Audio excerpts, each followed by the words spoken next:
Wild man. The wild man of the woods, or woodwose/wodwose, is a mythical figure that appears in the art and literature of medieval Europe, comparable to the satyr or faun type in classical mythology and to Sylvanus, the Roman god of the woodlands. Man-like beasts appear in myths and legends of cultures around the globe. The best-known wild man phenomenon of today is the Sasquatch. The defining characteristic of the figure is its wildness. From the 12th century, they were consistently depicted as being covered with hair. Images of wild men appear in the carved and painted roof bosses where intersecting ogive vaults meet in Canterbury Cathedral, in positions where one is also likely to encounter the vegetal green man. The image of the wild man survived to appear as a supporter of heraldic coats of arms, especially in Germany, well into the 16th century. Renaissance engravers in Germany and Italy were particularly fond of wild men, wild women, and wild families, with examples from Martin Schongauer, who died in 1491, and Albrecht Dürer 1471 to 1528, among others. But these legends of wild men are not just a global phenomenon, they are an ancient one. Many of these myths have prevailed for hundreds of years, being passed on from generation to generation as people swear to have seen evidence of the humanoids themselves. The wild man in Kedu in ancient Mesopotamia. The earliest surviving mention of a wild man is the Enkidu, Enki's creation, in the Epic of Gilgamesh, written more than 4,000 years ago in Mesopotamia. Enkidu is a central figure in the epic, in which he is described as an uncivilized savage who was raised by animals and lived with herds and game in the wild. He is the embodiment of the natural world and is the opposite of the cultured and eloquent hero, Gilgamesh. Unlike many other wild men in other legends, Kedu is able to be tamed. He is taught the ways of the civilized world by a prostitute, Shamhat, after spending 7 days enjoying her company, which results in the animals rejecting him when they sense her human scent on him. He becomes a loyal companion to Gilgamesh, and his tragic death deeply affects the cultured hero, inspiring him to seek out immortality so he does not suffer the same fate. The fact that a wild man plays such an important role in a tale as ancient as the Epic of Gilgamesh shows how inspiring the idea has always been to us. Ancient European wild men. Both Greek and Roman myths are filled with sexually voracious wild men. The satyr and faun are both wild men associated with fertility. Both the Greek god Pan and his Roman equivalent Faunus are depictions of the wild man figure, and both are gods of nature and the wild, but also of fertility. The Romans also described a Celtic figure called Duzios. They compared the pagan god to their own god, Faunus, and the Greek god Pan, but were careful to emphasize the savage nature of Duzios to differentiate between him and their own wild men. Duzios is not just a fertility god, he is described as impregnating both animals and women, either by surprise or by force. Historians believe these figures are all rooted in ancient legends from Neolithic cultures across modern-day Europe and Russia. They point to the Slavic creature known as the Leshy, which is described as a short humanoid forest guardian with a large bushy beard and a tail. The Leshy is rumored to capture children and travelers if they do not respect his forest. Although some people have linked the Leshy with creatures like the satyr, the Leshy is not associated with fertility and is closer to our modern Bigfoot legends than the Greco-Roman concepts of wild men.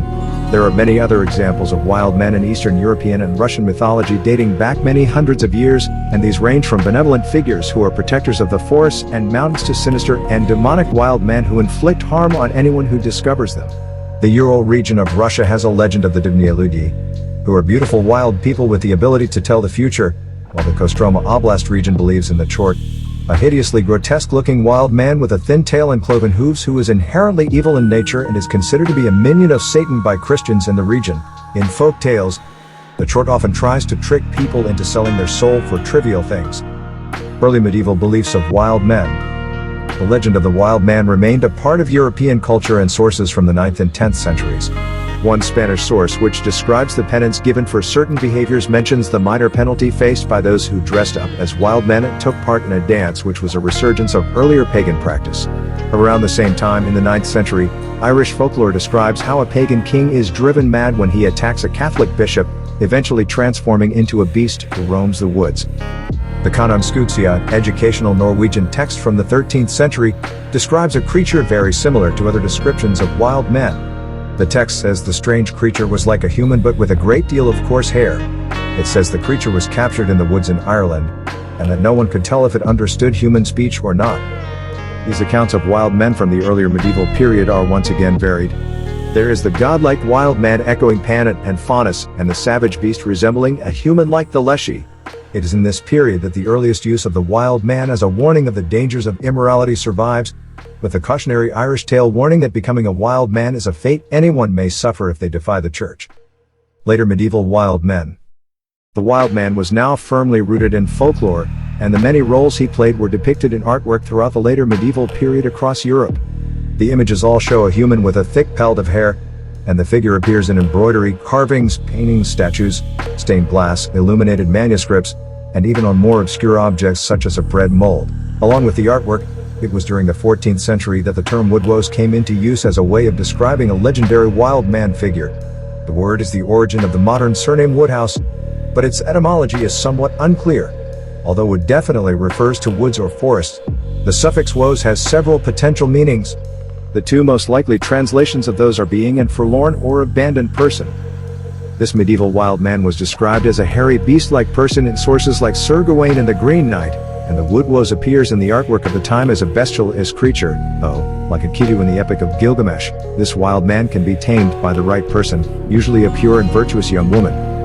The medieval European concept of a wild man drew on earlier sources, including the Roman faun, but the woodwose was also based on accounts written by ancient historians who documented creatures that were believed to be wild men. One such source for legends like the woodwose is the Greek explorer Hanno, who traveled to the western coast of Africa in the 5th century BC. Hanno described an island filled with hairy savages, predominantly female, known by the locals as gorillas, now known to be gorillas, and another source is the historian Pliny the Elder, who described another race of savage human-like creatures in India, now known to be gibbons. The accounts of these creatures were passed down over time and contributed to myths and legends of wild men living free in the forests. It was not until 1902 that the mountain gorilla was finally confirmed to be real and not just a local legend with no basis in reality. For people in medieval Europe, the descriptions of creatures like this, which had been exaggerated and passed on to people who had never seen them, must have been evidence that creatures like the woodwose really were roaming the forest, even if it was only in far-off lands. The Town of Vildemar. Rumored encounters with wild men have resulted in myths, legends, and artwork, and, in one case, the founding of a town. According to local legend, the German town of Vildemond was founded by miners in 1592. The miners claimed to have seen a gigantic wild man by the shore of the river Innerst.